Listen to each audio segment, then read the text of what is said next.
The ayes have it, and the minutes from November 20th are accepted. Good evening, folks. I made a misstatement. We will keep the public comment to the end, all right? Thank you for being here. For anyone that has not been to our meetings, I'm just going to quickly introduce the folks at this table, and then we'll just jump right into the agenda. My name is Etheridge King. I'm the chair of the commission.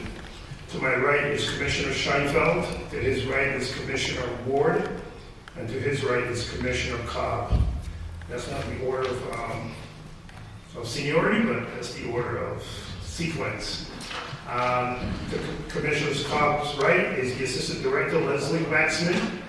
To Leslie's right is the City Solicitor, Nancy Glover. And backing you, not intentionally, but that's the only position she can sit in, is the Executive Director, Tanya Ford. Alrighty, so let's move on with the agenda. Madam Executive Director. The recount has been scheduled. It will be held at the Moore Youth Center on 12 Gilmore Street, near Hoyt Field, off Western Ave. It will begin December 2nd, which is Monday, at 8:30. Did everyone hear me? Do you need the mic? You need the mic? Everyone's answering? The mic helps. The mic. Okay.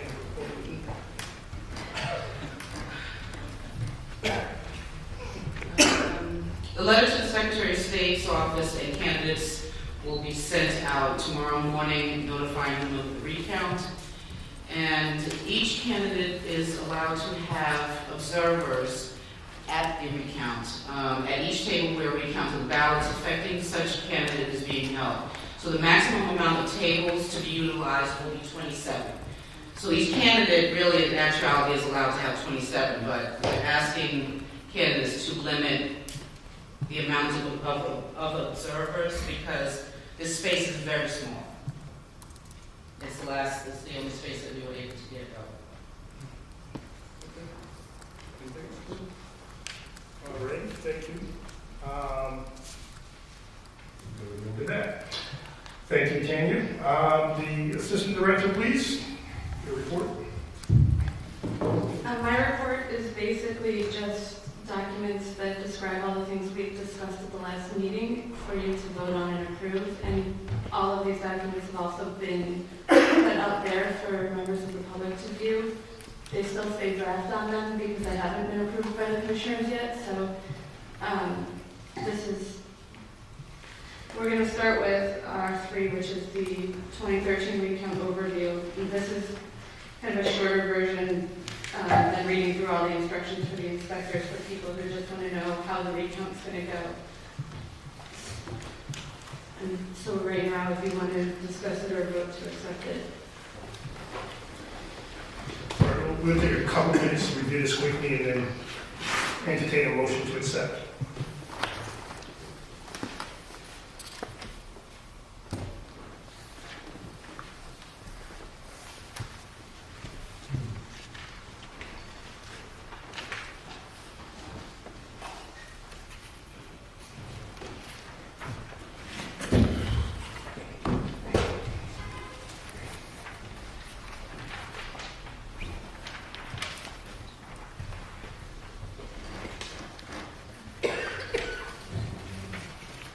Okay, we all had a chance to review this. This is standard office here for recount.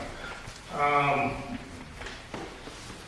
move that we accept the 2013 recount overview, label R3. Second. All in favor, say aye. All against, say nay. Aye. All in favor? Aye. You guys have it, and the 2013 recount overview is accepted. We vote 4-0. Go ahead, Leslie. Okay. R4 is the guidelines regarding protesting ballots, and I put at the top, these guidelines are subject to change by vote of the Board of Election Commissioners, and that the changes will be announced to candidates and observers present at the recount. So it's basically a summary of what we did in 2009. I don't think there are any major changes from that procedure, but you can read through it and see if there are any changes that you want to make before you vote to accept it.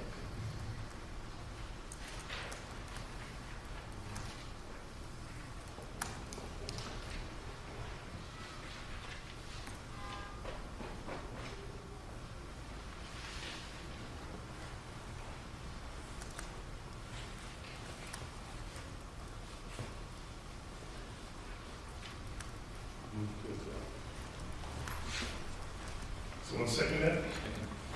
All in favor? The ayes have it, and the guidelines regarding protests and ballots, labeled R3, is accepted. R4. Excuse me, R4, correction. Okay, the ballot replicas sheet R5, this has some background on why some of the ballots do need to be put into the order from the original count before that they can be transferred. And this is also, again, what we talked about at the last meeting with only transferring the ballots where the order will matter. I mean, only matching ballots to replicas where the order will matter, as opposed to matching all of the ballots to replicas at the beginning of the count. So it's a little, I mean, it's written out, the procedures that I wrote out at the bottom, obviously, I didn't, it's a little different than we did in 2009 because we didn't have a surplus in 2009. So if you want to read through that. That's at the bottom under procedures. Yeah.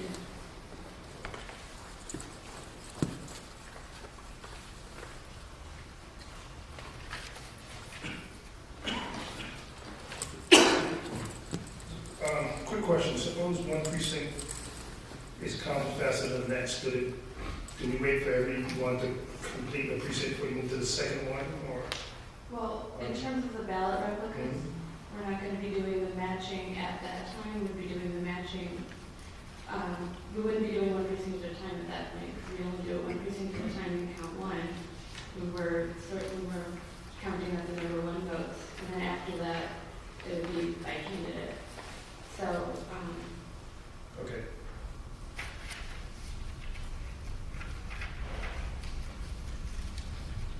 All right. I will move. Well, had everyone had enough time to read this? Okay. I move that we accept the ballot replicas procedures. All in favor, say aye. The ayes have it, and ballot replicas procedures are accepted, labeled R5. Okay. Leslie? okay, R6 is the instructions for the recount workers. And again, I put that note at the top about changes being announced during the recount, so that if during the course of the recount, we think that there might be a better procedure to follow in terms of how we instruct the inspectors. We can make that change during the recount. What document is that, please? It's R6. 2013 instructions for recount workers. Thank you. There aren't any major, I mean, in the draft that I gave you at the last meeting, I didn't make changes to point out. I just changed the formatting a little bit, but I also added, since we talked about doing the posted flags for the protested ballots, I added information about that in number 8 and in number 16. I mentioned that they might come across a ballot that has been flagged. Mrs. Kirk, I'm wondering if at the bottom of the unofficial, the first paragraph, the first set of the list of materials, I'm going to assume that the runners as well have been sworn in. Yeah. Okay. I agree. I mean, all of the inspectors will be sworn in at the beginning of the day, so I don't know why they have it separated out like that. That's all separate from 2009, Okay. but they will all be sworn in.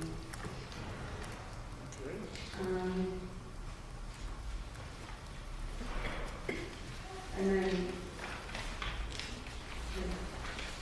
see what other changes I make to the clear.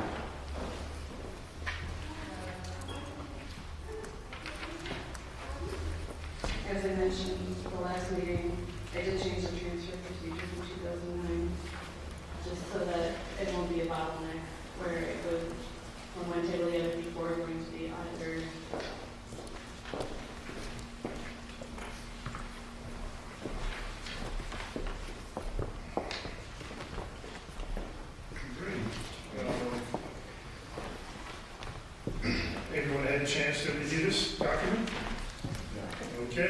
I move that we accept the 2013 instructions for recount workers, labeled R6. Second, okay. All in favor, say aye. The ayes have it, and the 2013 instructions for recount workers is accepted, labeled R6. And you have a specimen ballot here. Well, R7, you voted to accept last meeting, but I included it in your reports because I also made copies for the public, so I just wanted you to have that since we gave that out at the meeting. So we don't need to vote on this again. Leslie, this is a phenomenal job. Thank you so much. A lot of work.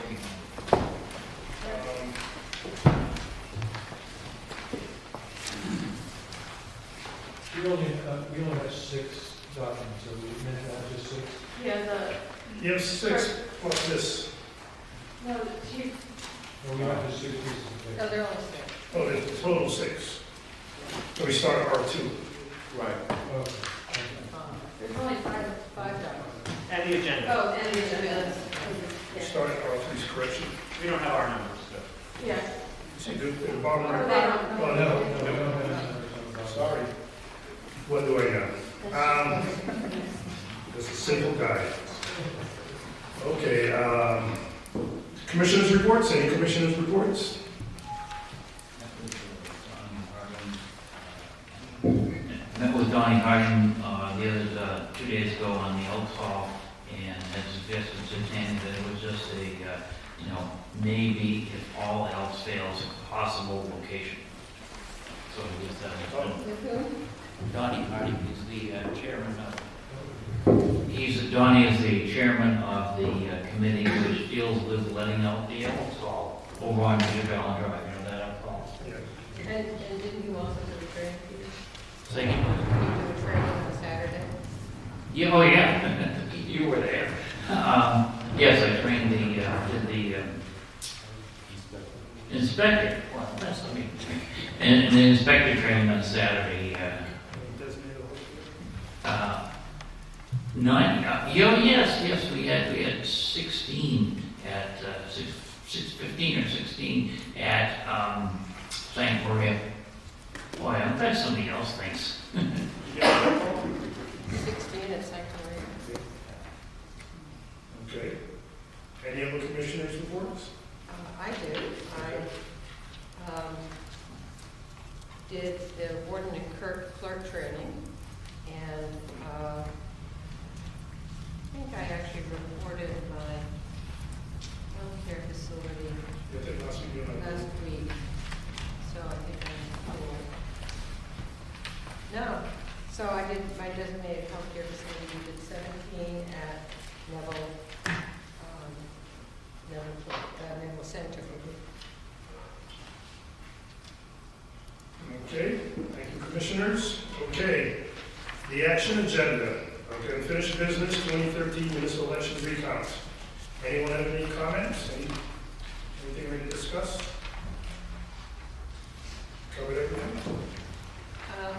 I wonder if the executive director could give us some sense of how many people have been hired so far. Well, Could you pass the microphone, please? there's approximately 70 people, most of which have already been hired for elections, so we don't need to rehire them. Maybe about 20 people, new hires. Do you still need more? I have 3 more of them. No.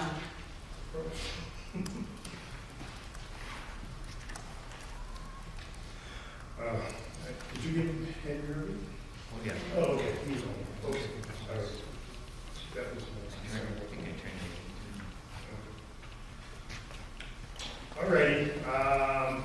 Now we are going to go to public comment.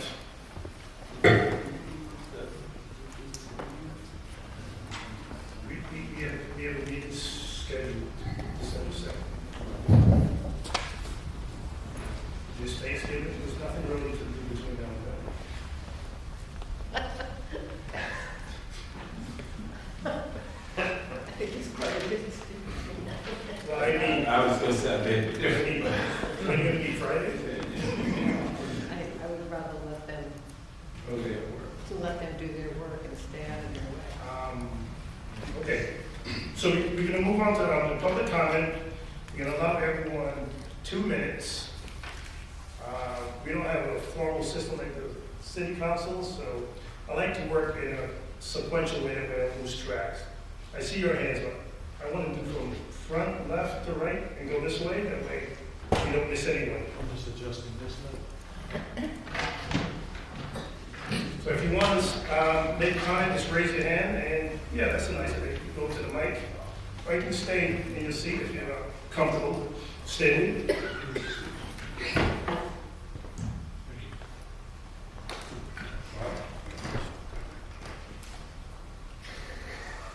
Okay, James. I'll get you this, Mr. Sturgis. I'm sorry. Thank you. For the record, James Williamson, 1000 Jackson Place, and also a candidate. 2 questions, sort of informational. I think I figured out where the more youth center is. It may have been explained, but for anybody in the room who may not understand where it is, where is the more youth center end? It occurs to me, although I'm not going to be driving there, that parking may be a consideration. And do you anybody have anything to say about how the parking situation may be? And the second question is, because I haven't had a chance to read this as carefully as some of you, I think I'm a little confused about two sets of 2 different numbers. On one of the documents, it says that there will be 33 for each 33 tables. Well, could you just explain? There's at one point it's talking about 33 tables, and at another point it's talking about 27 tables. So if it could just be explained the number of tables and what the distribution is meant to be for. Thank you.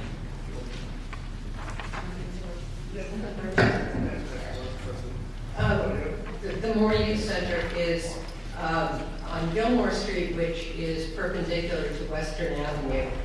Not, I think it's a block, 1 or 2 blocks from Putnam, before Putnam if you're coming from Central Square.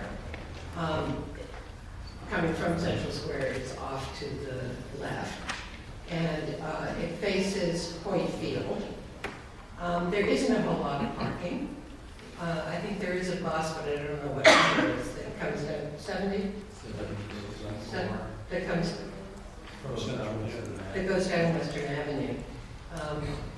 There of course is on-street parking on Western Avenue. I don't know, I was going to say, I'm not sure about the road construction and how far along that is.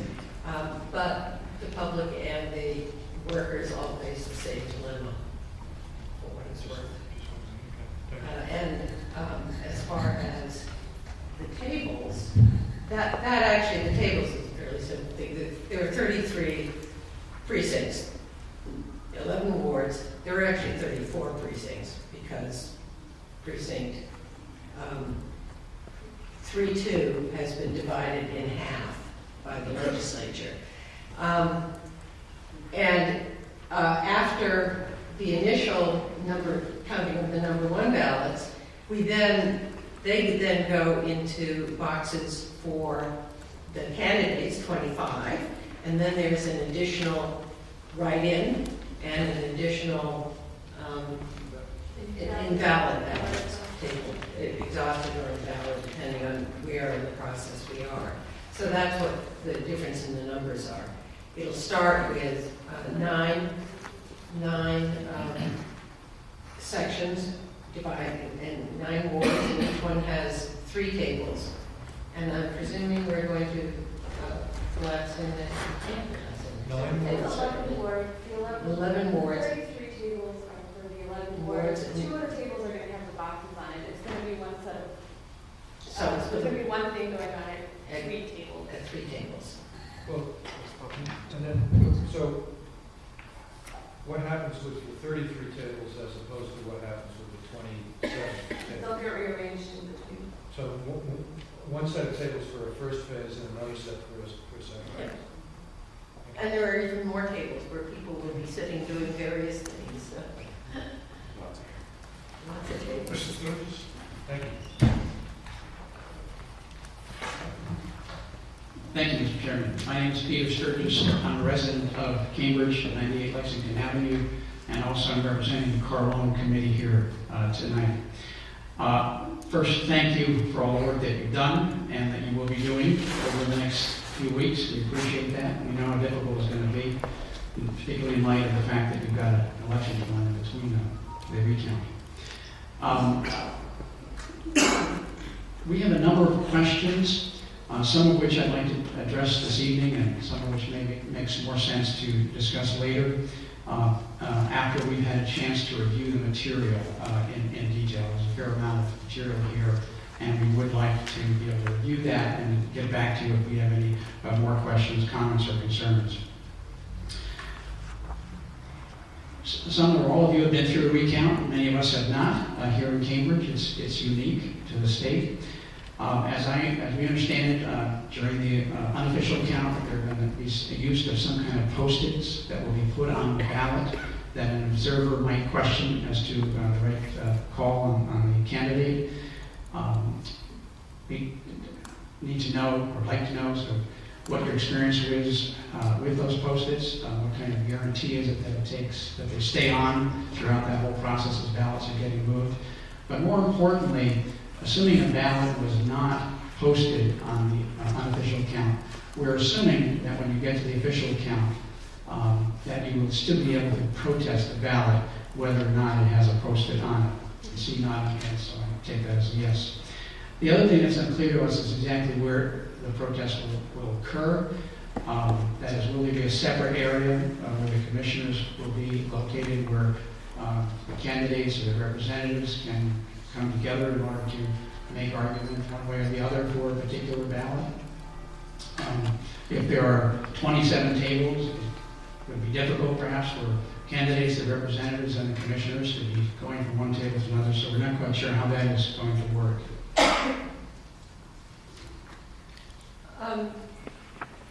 Would you like us to respond to these as you pose them?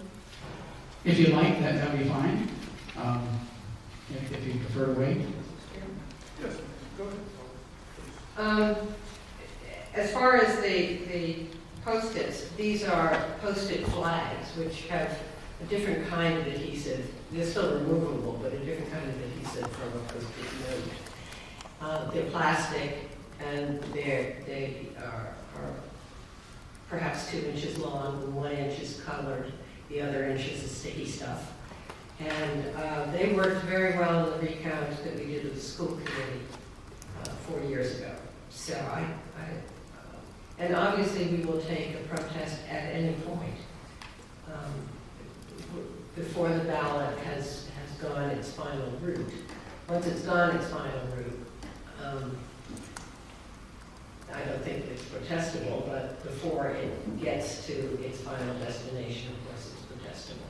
And as I understand it, the ballot is going to be identified by the commissioners as a protested ballot with their decision. What we did the last time was go to the table where the protest was called, and we gathered there and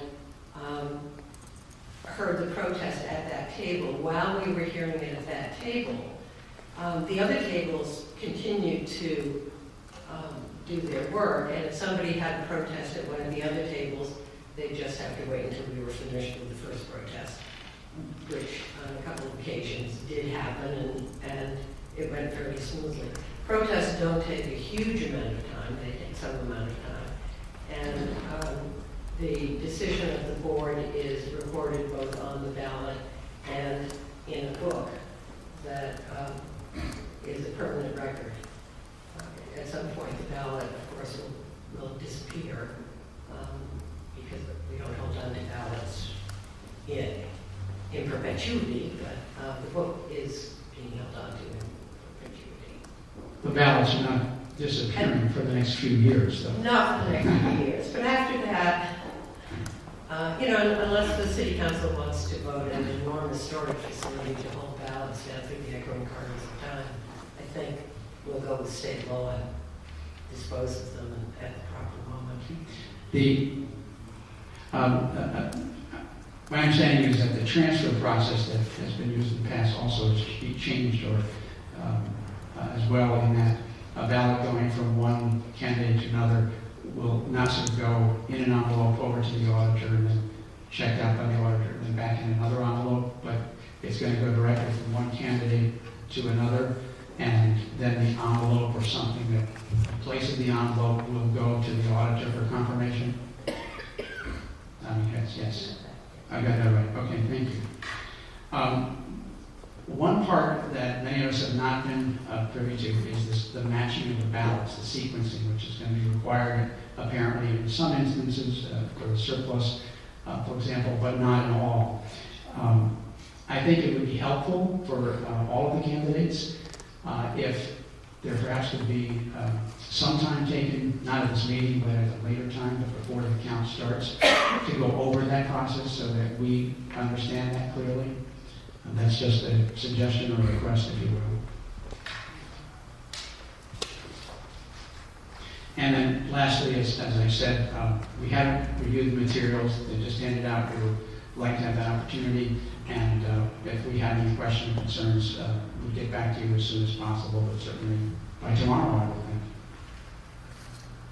I can try it Thursday, but I don't think anyone will be here. I'm sorry, there's one other question. You'll be setting up the recount facilities on what date? If you're starting it on Monday, the count, so you'll be setting it up before. I think it also would be helpful if candidates who are interested could stop by and just take a look at what it looks like so we can prepare for Monday morning. I think that you'll be able to take a look at it Monday morning. I, myself, and Public Works will be setting up on Saturday, Okay? and that's not for the candidates. It's not open for the candidates. Monday morning, the ballots will not be moved. Only thing that is being delivered are tables and chairs. I'll be setting up Monday morning. Everything will be brought over with the escort of the police and one of the commissioners. At which point the candidates will be allowed to be there because it is a public meeting. Okay, so we're not able to see it before. No.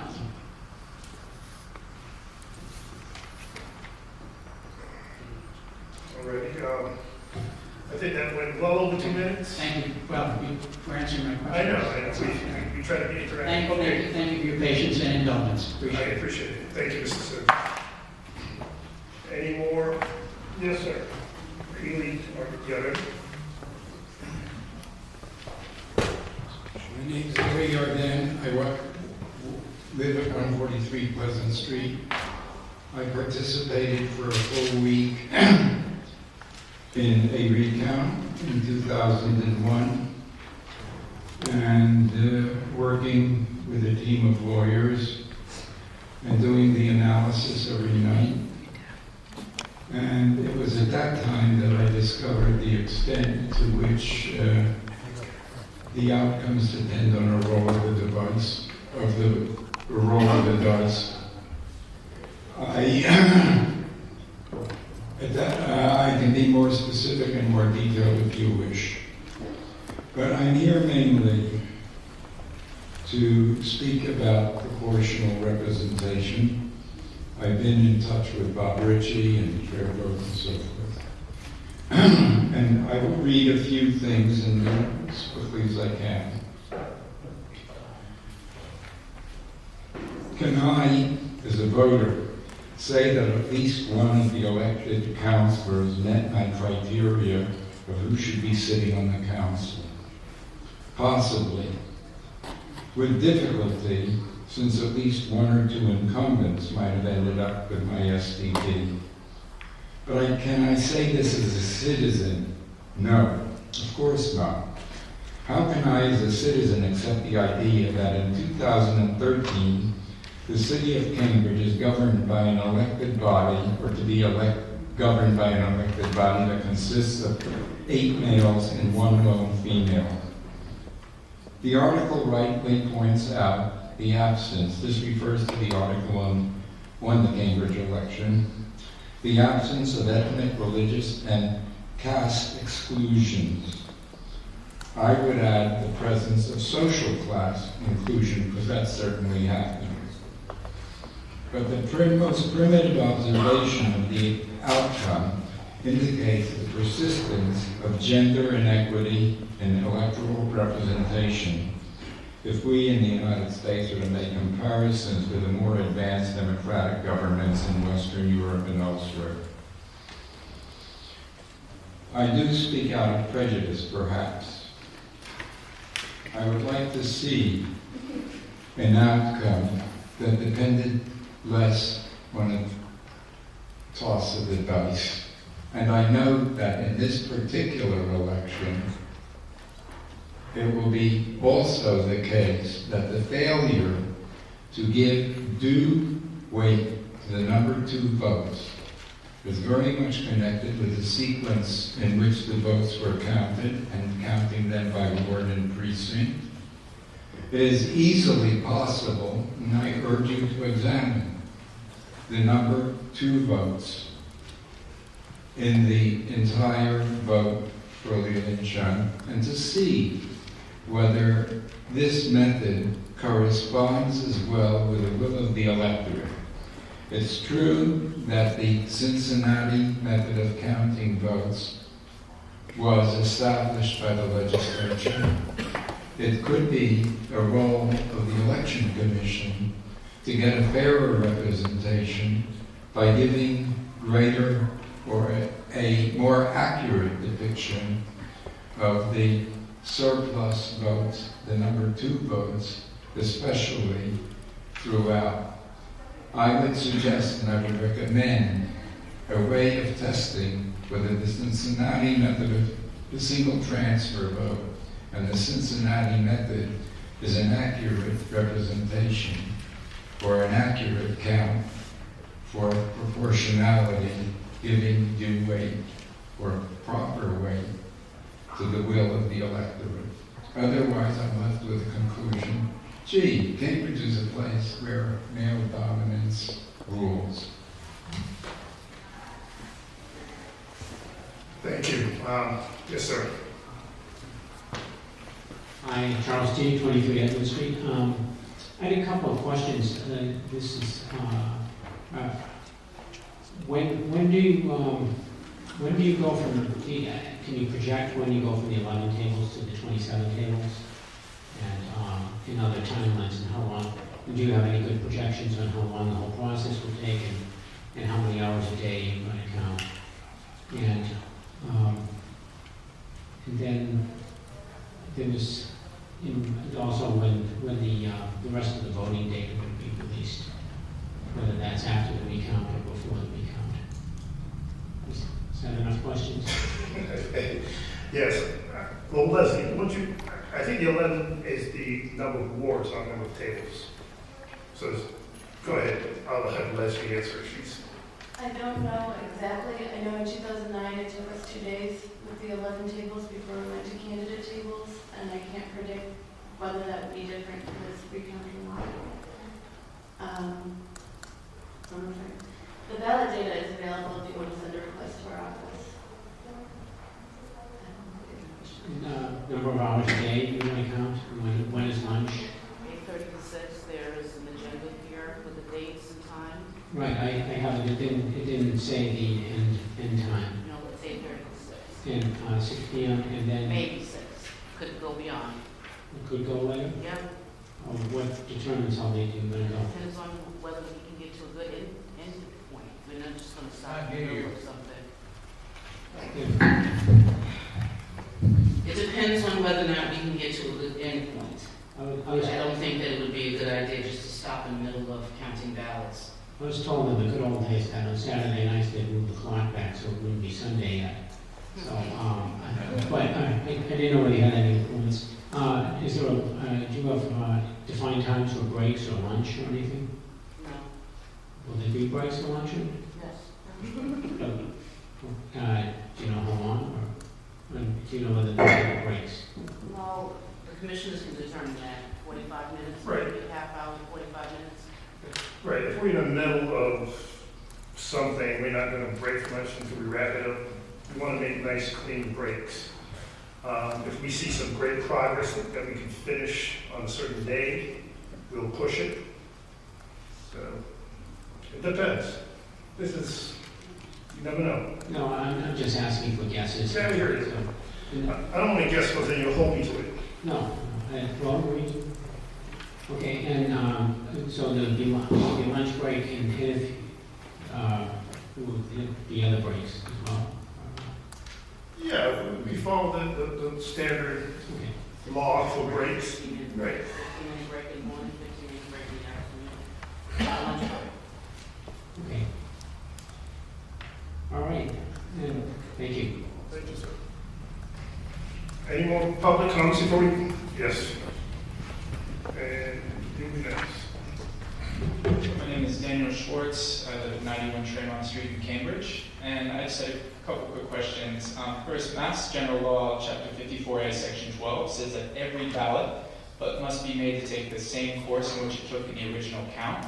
And you guys already take this into account by basically any disqualified ballot, you place a blank ballot in its place. But it seems like the only fair way to do this. No, we don't do that. Oh, you don't do it? Oh, so that's not the case at all? It wasn't done in previous? Oh. All right, that was my only question. Yes, you ready to answer? My name is Dennis Newman. I'm an attorney and I'm with Happy Counselor. We represent, and it's not as part of my job now, Counselor Van Buzenholm. Perfect. Everyone asked my questions, but I just wanted to thank you for your time tonight and we'll be seeing a lot of you. Thank you. Thank you.